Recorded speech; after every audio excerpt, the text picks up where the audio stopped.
CBSE word में आपका स्वागत है। तो क्लास 10th का सिविक्स का फर्स्ट चैप्टर जो कि है पावर शेयरिंग हम पढ़ रहे थे। ये हमारी सेकेंड वीडियो रहेगी इस चैप्टर में। वैसे तो ये पूरा चैप्टर की वीडियो मैं पहले बना चुका हूँ, लेकिन वो वीडियो बहुत पुरानी थी और उसमें साउंड भी अच्छी नहीं थी, तो इसको फिर से बनाने का प्लान किया है। तो आज हम देखेंगे majoritarianism in Sri Lanka. Sri Lanka emerge as an independent country in 1948। तो श्रीलंका को जो आज़ादी मिली है वो 1948 के अंदर मिली है। अंग्रेजों ने यहां पर भी श्रीलंका में भी कब्जा किया था, तो यहां पर 1948 में इनको इंडिपेंडेंस मिली। The leader of the Sinhala community sought to secure dominance over government by virtue of their majority. तो जैसा कि हम पढ़ चुके हैं, जो सिन्हाला कम्युनिटी के लोग हैं श्रीलंका के अंदर, उनकी पॉपुलेशन ज्यादा थी, यानी जो सिन्हाला भाषा बोलने वाले थे उनकी पॉपुलेशन 74% थी। तो उन्होंने ये चाहा कि सरकार पर हमारा ही कब्जा रहे, यानी हम उस पार्टी को सपोर्ट करें जो हमारी कम्युनिटी को आगे बढ़ाने के लिए कोशिश करे और ज्यादा से ज्यादा हमारे कम्युनिटी के लोग वो पॉलिटिक्स के अंदर आए और नेता बने। As a result the democratically elected government adopted a series of majoritarian measures to establish Sinhala supremacy. तो उसके नतीजे में क्या हुआ, जो सरकार डेमोक्रेसी के जरिए इलेक्शन जीत कर आई थी, यानी वहां पर कोई डिक्टेटरशिप नहीं थी बल्कि वहां डेमोक्रेसी थी, इलेक्शन बाकायदा हुआ था। तो उस इलेक्शन में जो भी सरकार जीती थी उसने क्या किया, उसने मेजॉरिटेरियन मेजर को अडॉप्ट किया। अब ये मेजॉरिटेरियन क्या है इसको देखते हैं। Majoritarianism a belief that the majority community should be able to rule a country in whichever way it wants by disregarding the wishes and need of the minority community। तो ये जो मेजॉरिटेरियनिज्म है वो एक विश्वास को कहते हैं। कैसा विश्वास, जहां पर इस विश्वास को रखने वाला इंसान ये मानता है कि जिस कम्युनिटी के लोग मेजॉरिटी में हैं, यानी जिस कम्युनिटी के लोग पॉपुलेशन में ज्यादा हैं, अब वो कम्युनिटी धर्म की बेसिस पे हो सकती है, जाति की बेसिस पे हो सकती है, लैंग्वेज की बेसिस पे हो सकती है। फॉर एग्जाम्पल यहां लैंग्वेज की वजह से है, तो लैंग्वेज का एग्जाम्पल ले लेते हैं कि जिस लैंग्वेज के बोलने वाले ज्यादा हैं उन्हें ही देश में रूल करना चाहिए जिस तरह वो चाहे, यानी उन्हीं लोगों की सरकार हो और वो अपने हिसाब से देश को चलाए। और जिस कम्युनिटी के लोगों की पॉपुलेशन कम है, यानी जो माइनॉरिटी में है, उनकी जो विशेष हैं, जो चाहत है और उनकी जो जरूरत है उस पर ध्यान देने की जरूरत नहीं है। तो जो सरकार बनी इलेक्शन जीतने के बाद, उसने मेजॉरिटेरियन यानी उसकी सोच, जैसे आदमी सोचता है, जो उसका विश्वास होता है उसके हिसाब से आदमी काम करता है। तो जब सरकार में ऐसे लोग थे जिनकी सोच मेजॉरिटेरियनिज्म वाली थी, तो काम भी वैसे उन्होंने किए। उन्होंने ये किया कि सिन्हाला सुप्रीमेसी को कायम करने के लिए बहुत सारे उन्होंने काम किए, यानी जो सिन्हाला कम्युनिटी है वो सबसे ज्यादा सुप्रीम हो जाए, वो सबसे ज्यादा आगे हो जाए, सबसे ज्यादा पावरफुल हो जाए, उसके लिए उन्होंने काम करना शुरू कर दिया। In 1956, an act was passed to recognize Sinhala as the only official language, thus disregarding Tamil। तो 1956 के अंदर एक कानून को बनाया गया जिसके अंदर यह बात थी कि जो सिन्हाला भाषा है वही ऑफिशियल लैंग्वेज रहेगी। अब ऑफिशियल लैंग्वेज क्या होती है, यानी जितने भी सरकारी काम होते हैं उसमें जो लैंग्वेज यूज की जाती है वो ऑफिशियल लैंग्वेज होती है उस कंट्री की।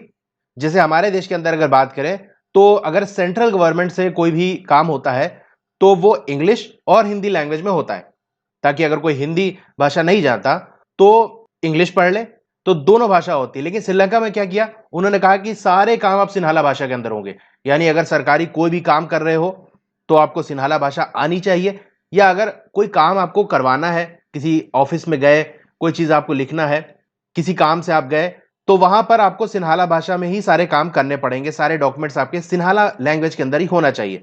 10 डिसरिगार्डिंग तमिल, तो जो तमिल भाषा थी उसके ऊपर ध्यान नहीं दिया और कहा सिन्हाला ही सिर्फ अकेले ऑफिशियल लैंग्वेज रहेगी। The government followed preferential policy that favoured Sinhala applicant for university positions and government jobs.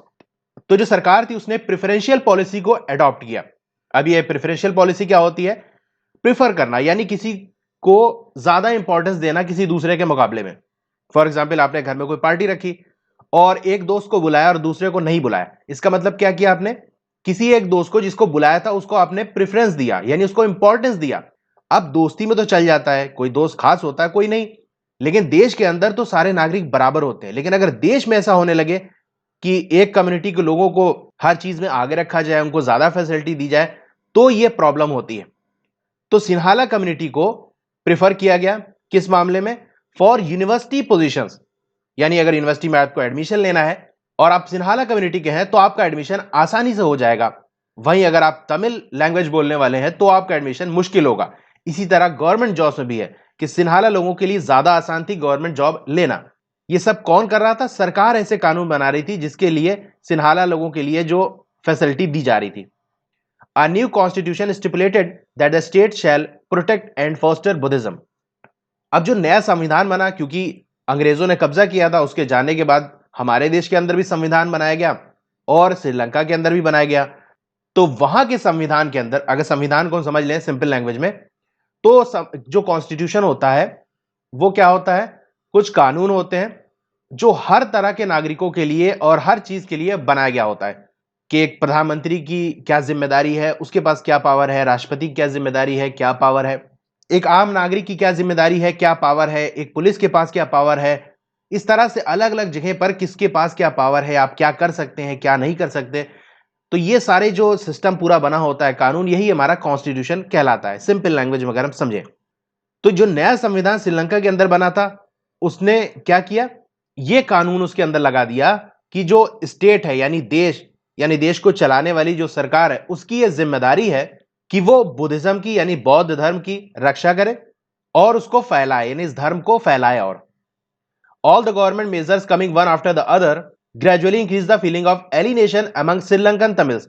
तो ये जो सरकार की तरफ से फैसले लिए जा रहे थे, स्टेप्स लिए जा रहे थे, कानून बनाए जा रहे थे एक के बाद एक, उससे क्या हो गया? जो श्रीलंकन तमिल थे उनके अंदर एक एलिनेशन की भावना पैदा हो गई। एलिनेशन मतलब अलगाव की भावना, यानी उनको ऐसा लगने लगा कि हम देश में होते हुए भी हमको अलग कर दिया गया, हमसे कुछ पूछा नहीं जा रहा है, हमारे चीजों के बारे में कोई फिक्र नहीं की जा रही है। जो ऐसा लग रहा है कि हम देश में होते हुए भी हमको किनारे कर दिया गया है, एलिनेट किया कर दिया गया है, ठीक है, अलग कर दिया गया है। तो ये उनके अंदर फीलिंग डेवलप होने लगी। They felt that none of the major political parties led by Buddhist Sinhala leaders was sensitive to their language and culture. उन्हें यह महसूस होने लगा कि जो बड़ी बड़ी पार्टियां हैं, जिन्हें बौद्ध धर्म के मानने वाले और सिन्हाला भाषा बोलने वाले लीडर हैं वहां पर उस पार्टी के अंदर, उनको जरा से भी कोई परवाह नहीं है, जरा से भी कोई फिक्र नहीं है, ना ही हमारे लैंग्वेज के बारे में, ना ही हमारे कल्चर यानी संस्कृति के बारे में। They felt that the constitution and government policies denied them equal political rights, discriminated against them in getting jobs and other opportunities, and ignored their interest. उन्हें यह महसूस हुआ कि जो देश का संविधान है और जो सरकार है, सरकार जो पॉलिसीज बना रही है यानी जो नीतियां बना रही है, जो फैसले ले रही है, वो हमारे जो राजनीति में बराबर के अधिकार हैं। जैसे हमारे देश की बात करें तो किसी भी आप धर्म, जाति, लैंग्वेज के हो, आपको पॉलिटिकल राइट्स बराबर है, ठीक है। हर कोई जो 18 साल के ऊपर हो गया है वो वोट दे सकता है, सबके वोट बराबर है, चाहे आप किसी भी कम्युनिटी के क्यों ना हो। लेकिन श्रीलंका में ऐसे नहीं था। पॉलिटिक्स के मामले में सिन्हाला लोगों को ज्यादा फैसिलिटी मिलती थी और तमिल लोगों को कम। और क्या किया गया? Discriminated against them in getting jobs. और उन्हें यह महसूस होने लगा कि हमारे साथ भेदभाव किया जा रहा है जॉब्स लेने के अंदर और दूसरे चीजों पर, और जो उनके इंटरेस्ट हैं यानी वो जो चाह रहे हैं उनको इग्नोर किया जा रहा है, उसे नजरअंदाज किया जा रहा है। तो सिंपल लैंग्वेज में अगर कहें तो उनको यह लग रहा था कि हर चीज में सिन्हाला लोगों को आगे किया जा रहा है और हमें पीछे के रखा जा रहा है। As a result the relations between the Sinhala and Tamil communities strained over time. तो उसके नतीजे में क्या हुआ कि जो सिन्हाला और तमिल दोनों कम्युनिटी थी उनके बीच जो रिश्ते थे वो खराब होने लगे, उनमें तनाव पैदा होने लगा। The Sri Lanka Tamil launch parties and struggle for recognition of Tamil as an official language. The Sri Lankan Tamil launched parties and struggle for recognition of Tamil as an official language for regional autonomy and equality of opportunity in securing education and jobs. तो जब श्रीलंकन तमिल को यह लगने लगा कि जो बड़ी पार्टियां हैं वो उनको कोई फिक्र नहीं हमारी, तो उन्होंने खुद अपनी अलग से पार्टी बनाई और स्ट्रगल करने लगे, कोशिश करने लगे ताकि तमिल को भी ऑफिशियल लैंग्वेज बना दिया जाए। और किसके लिए? तो एक चीज तो यह हो गई कि तमिल भाषा को भी ऑफिशियल लैंग्वेज बना दिया जाए, और दूसरी चीज फॉर रीजनल ऑटोनॉमी, यानी हमारा एक अलग से स्टेट बना दिया जाए देश के अंदर, जहां पर मतलब तमिल वाले ज्यादा हैं। आप देख सकते हैं नॉर्थ साइड में और ईस्ट साइड में, दोनों साइड में तमिल लैंग्वेज बोलने वाले ज्यादा हैं। तो यहां पर हमको अपना अलग से एक सरकार, जैसे स्टेट गवर्नमेंट होती है, उस तरह से बना दिया जाए ताकि हम अपने लिए कुछ कर सके। And equality opportunity and securing education and job, और हमको बराबर मौके मिलने चाहिए, चाहे एजुकेशन का मामला हो चाहे जॉब्स का हो। यानी ऐसा ना हो कि सिन्हाला वालों को आप ज्यादा मदद करें, दोनों बराबर हो, जो अच्छा होगा उसको जॉब मिलनी चाहिए, उसको एजुकेशन मिलनी चाहिए। but their demand for more autonomy to provinces populated by the Tamil was repeatedly denied. लेकिन जो इनकी ये डिमांड थी कि हमको और ज्यादा ऑटोनॉमी मिले, ऑटोनॉमी यानी सेल्फ गवर्नमेंट, यानी अपनी खुद की सरकार, जैसे मैंने बताया कि स्टेट में हमारी खुद अलग सरकार बन जाए, टू प्रोविंसेस, प्रोविंस वही होता है जैसे कि हमारे यहाँ स्टेट होता है, तो बहुत से कंट्री स्टेट ना यूज करके प्रोविंस यूज करते हैं। जैसे उत्तर प्रदेश का पहले नाम क्या था, यूनाइटेड प्रोविंस था, तो प्रोविंस भी एक तरह से स्टेट होता है, जैसे बिहार है, यूपी है, गुजरात है स्टेट, उसी तरीके से प्रोविंस होता है। तो वो चाह रहे थे कि हमारा एक प्रोविंस बना दिया जाए, हमारा एक अलग स्टेट कर दिया जाए जहां हम अपने से रूल करें, हमारी कम्युनिटी के लोग। तो उनकी ये जो डिमांड थी उसको इनकार कर दिया गया, उसे नेग्लेक्ट कर दिया गया। By 1980s, several political organizations were formed demanding an independent Tamil Elam state in the north and eastern part of the Sri Lanka.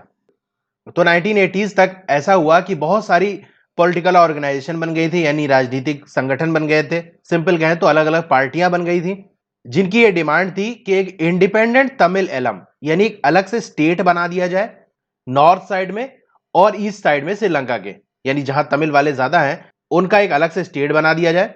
तो ये एलम जो वर्ड है, श्रीलंका का पुराना नाम एलम था, ठीक है, तो उस स्टेट का नाम वो चाह रहे थे कि वो एलम रख दिया जाए। तो जो पार्टीज बनाई गई थी उनकी ये डिमांड थी। The distress between the two communities turn into wide spread conflict. अब ये जो अविश्वास था, यानी एक दूसरे पे कोई विश्वास नहीं कर रहा था, सिन्हाला वाले चाह रहे थे कि हम आगे रहें, तमिल वाले चाह रहे थे कि हमको बराबर का हक मिलना चाहिए, तो इससे दोनों में अविश्वास पैदा हो गया था, यानी एक दूसरे पे कोई भरोसा नहीं रह गया था। तो ये जो डिस्ट्रस्ट था, ये जो अविश्वास था, ये बहुत बड़े झगड़े में बदल गया। It soon turn into a civil war, और बहुत जल्दी ये एक सिविल वॉर के अंदर कन्वर्ट हो गया। अब सिविल वॉर क्या होता है? A violent conflict between the opposing groups within a country that becomes so intense that it appears like a war.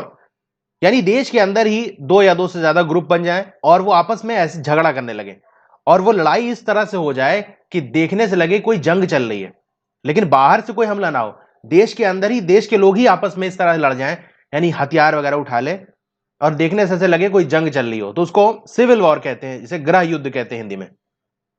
As a result, thousands of people of both the community have been killed. तो उसके नतीजे में क्या हो, civil war की वजह से दोनों कम्युनिटी के, सिन्हाला और तमिल दोनों कम्युनिटी के हजारों लोग मारे गए इसके अंदर। Many families were forced to leave the country as refugee and many more lost their livelihoods.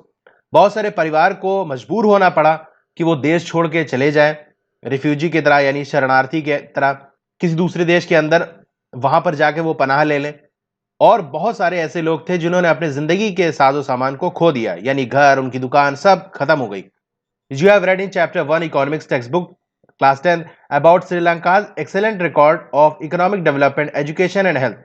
तो इकोनॉमिक्स के फर्स्ट चैप्टर के अंदर मैंने पढ़ा है, अगर आपने वीडियो देखी होगी तो आपको मालूम होगा कि श्रीलंका का कितना अच्छा रिकॉर्ड था। अगर उनकी डेवलपमेंट देखें, कितनी जल्दी वो अमीर हो रहे थे, और एजुकेशन कितनी अच्छी थी, उनके यहाँ हेल्थ का स्ट्रक्चर कितना अच्छा था। But the civil war has caused a terrible setback to the social, cultural and economic life of the country. लेकिन इस सिविल वॉर ने क्या किया, जो उनका सामाजिक जिंदगी थी, यानी समाज के अंदर जो तमिल और सिन्हाला एक साथ थे, अब इतने झगड़े के बाद कैसे एक साथ रह सकते थे, तो समाज के अंदर भी एक नुकसान हुआ और कल्चरल भी, यानी अगर सारी दुनिया के कोई भी कल्चर हो, किसी भी संस्कृति के आप हो, तो सबसे मेन चीज ये होती है कि मिलजुल कर रहना, झगड़ा ना करना। लेकिन यहां तो लड़ाई हो गई थी, तो एक कल्चर को भी नुकसान पहुंचा, और जो इकोनॉमिक लाइफ थी, यानी पैसे के लिहाज से भी देश के अंदर एक सेटबैक लगा। सेटबैक कहते हैं किसी चीज को पीछे धकेल देना। तो देश, समाज भी तरक्की कर रहा था, कल्चर भी, इकोनॉमी भी अच्छी हो रही थी श्रीलंका की, लेकिन इस सिविल वॉर की वजह से क्या हो गया कि ये सारी चीजें रिवर्स गियर पे चलने लगी, यानी पीछे हो गई। इट एंडेड इन 2009, यानी 2009 के अंदर ये जंग खत्म हुई, ये सिविल वॉर खत्म हुआ। तो आपने देख लिया है केस, और ये वीडियो यहां आके खत्म होती है। आपको वीडियो कैसी लगी कमेंट करके जरूर बताइए, अच्छी लगी हो तो लाइक जरूर करिए और अपने दोस्तों में से शेयर करिए, और चैनल को अगर सब्सक्राइब नहीं किया है तो सब्सक्राइब करके जो बेल आइकन है उसके बगल में उसको दबा दीजिए। और दूसरे सब्जेक्ट की या इसी सब्जेक्ट की और वीडियोस देखनी है तो इस वीडियो के नीचे राइट साइड में कॉर्नर में एक ट्राइंगल सा शेप बना होगा उल्टा छोटा सा, उस पर क्लिक करेंगे तो नीचे लिस्ट खुल जाएगी जिसे डिस्क्रिप्शन कहते हैं। वहां अलग अलग सब्जेक्ट्स की प्लेलिस्ट दी हुई है, तो सब्जेक्ट के आगे ब्लू कलर का लिंक होगा, तो उस ब्लू वाले लिंक पर क्लिक करेंगे तो वो सब्जेक्ट की वीडियो सारी लिस्ट खुल जाएगी, वहां से आप वीडियो देख सकते हैं। Okay, thank you.